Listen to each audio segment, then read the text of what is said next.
ഒരു പ്രതികരണം കൂടി ലഭ്യമാണ്. അത് രമേശ് പിഷാരടിയുടെ ഫേസ്ബുക്ക് പോസ്റ്റാണ്. നന്ദി.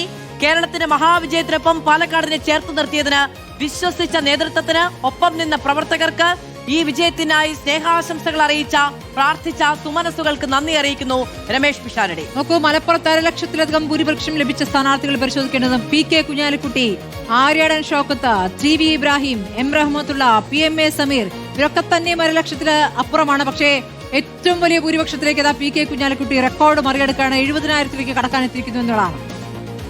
ഉദുമയിൽ അട്ടിമറി വിജയമായി UDF. K നീലകണ്ഠന്റെ വിജയം 4854. അപ്പോൾ ഉദുമയും നേടിയിരിക്കുന്നു.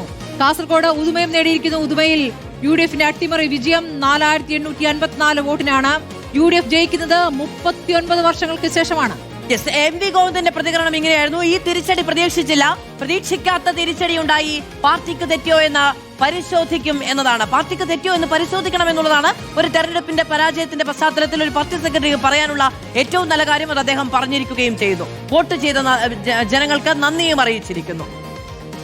മലപ്പുറത്ത് PK കുഞ്ഞാലിക്കുട്ടിയും, നിലമ്പൂരിൽ ആര്യാടൻ ഷൗക്കത്തും, വള്ളിക്കുന്നിൽ TV ഇബ്രാഹിമും, മഞ്ചേരിയിൽ M റഹ്മത്തുള്ളയും, തിരൂരങ്ങാടിയിൽ PMA സമീറും 50,000-ന് മുകളിൽ ഭൂരിപക്ഷം കിട്ടിയ MLA-മാരുടെ പട്ടിക. പ്രതിപക്ഷ നേതാവ് ഇനി പറയണ്ടല്ലോ അല്ലെ. VD സതീശിന്റെ ഭൂരിപക്ഷം 17,355 എത്തിയിരിക്കുന്നു.